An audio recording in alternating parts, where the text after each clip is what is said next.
travelers, welcome to Tripping with Amadi. If you are new to my channel, I revisit some of my fun, exciting times during my travel and help you out with yours. Today's video is going to be about apps that I use when I'm traveling. So let's get into it. First one is going to be Rebtel. So Rebtel is actually something that I got introduced to when my grandma moved back over to Jamaica, but it is essentially a cell phone. So back in the day, I'm showing my age, but back in the day when you had your calling cards, you would buy a card to call different countries. Well, Rebtel is essentially that. So you use it to call different countries when, specifically I'm speaking for people in the United States as an example. When you are in the United States, you can call any country in the world with credit. And when you're in that actual country, you can call any place within that country for free, as well as the United States calling for free when you are abroad. So Rebtel is really useful if you are a little bit iffy of getting a SIM card and jailbreaking your phone so you can be able to roam and call anybody that you want.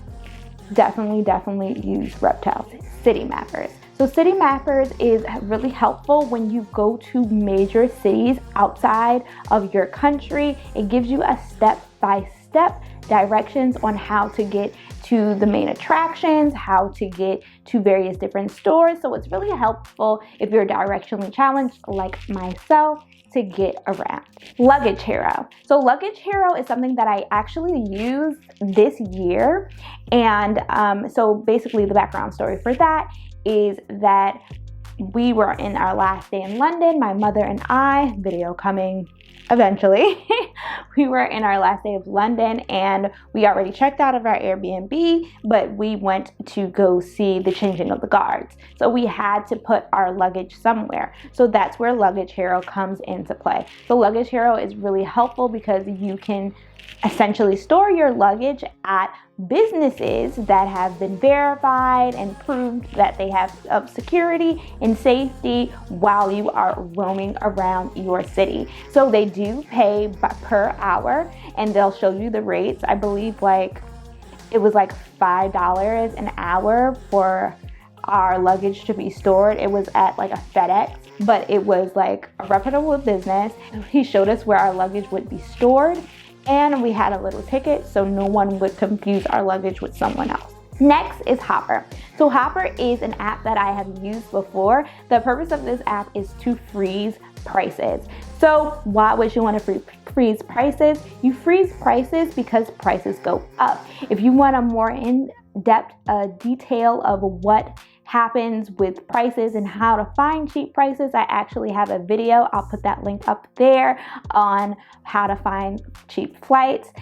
But freezing your prices is really helpful if you don't have all of the money right then and there, or if you just are not 100% sure if you want to go on the flight, but you're like more 80, 75%.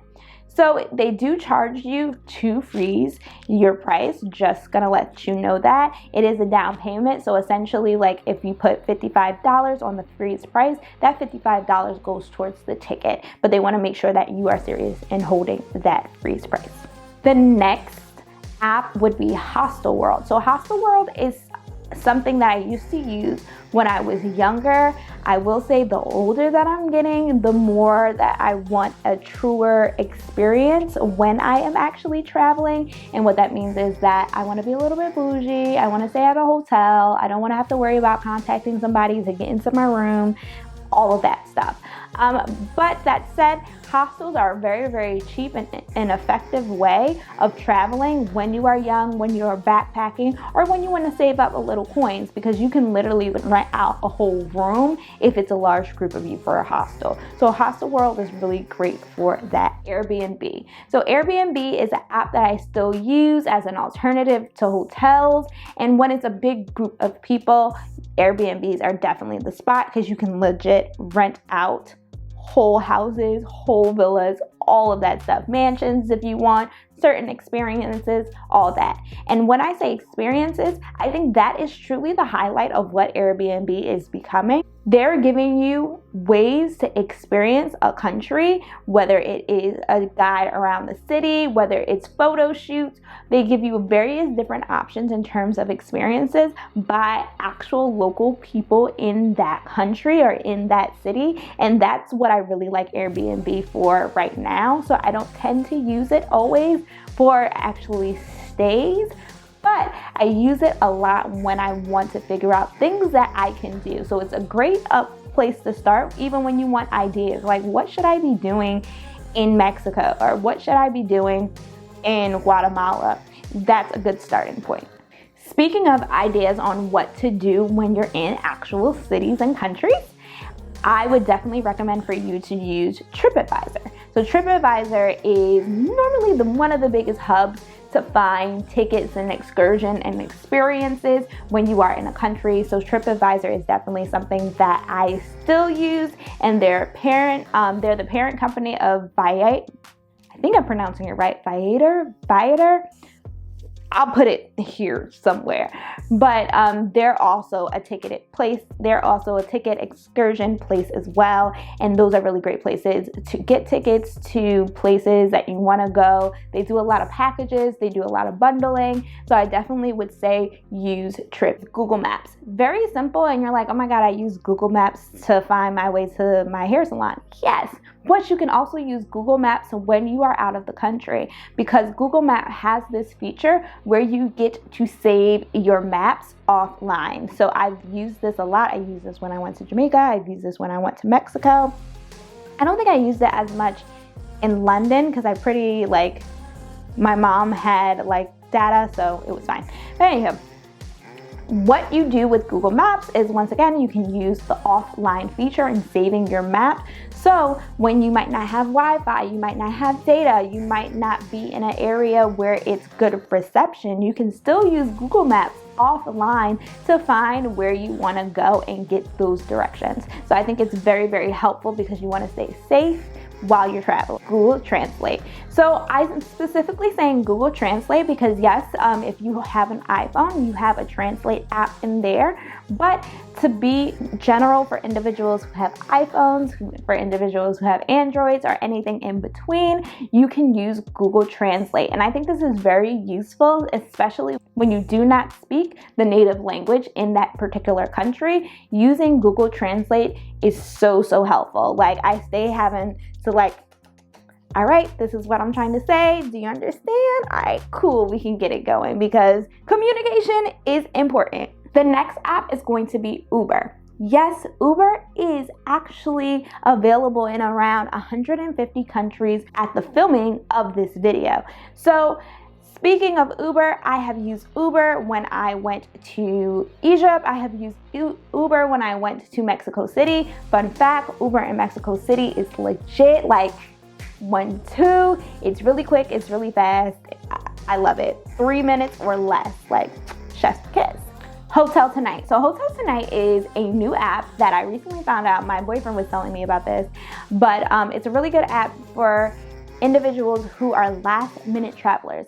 I am not talking about myself. I love to plan. If you want to know the ways that I plan my trip, I can put that link right there for my itinerary video.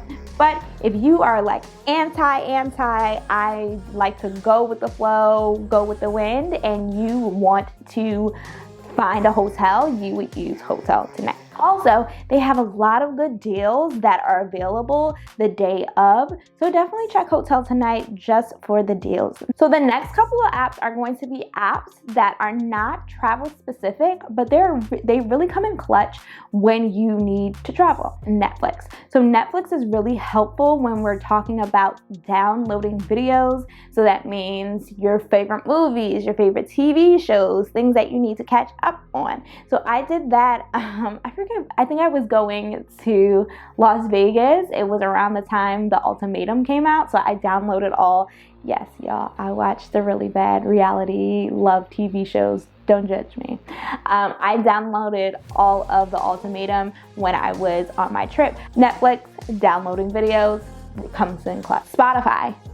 Similar to Netflix, Spotify, you can download your music so you are able to have things offline. If you haven't guessed offline is a theme. Like, you don't know what's going to happen. You might not be able to get that Wi-Fi, get that data, and be able to be on the go. So having things that are able to be offline, whether you are on the plane or in a jungle, is really, really beneficial. WhatsApp. So WhatsApp is honestly an app that I use stateside because I have family members who live outside of the country, and I also have friends who are not from this country, and I go to school, so WhatsApp is an app that people use. But WhatsApp can also be helpful when you are the individual who is outside the country. Yes, you can communicate with them on Instagram. Yes, you can communicate with them on Facebook, but specifically WhatsApp is made for international communication. So I would definitely say get a WhatsApp. And the last one is gonna be Libby. So Libby is a library app, and it connects to your actual local library. So all my book readers, all my people who like to have audiobooks, this is going to be the app for you. This is something that I use, once again, for me to have offline, for me to read while I am on the plane. So tell me what you think about these apps. I want you to like, comment, and subscribe to this. Drop some more apps on the bottom. So the question of the day is, do you have any apps that are super, super beneficial when you travel? I can't wait to hear it, and I can't wait to read the things at the bottom. Definitely peruse my channel and see if there's anything that you like, and thanks for stopping by.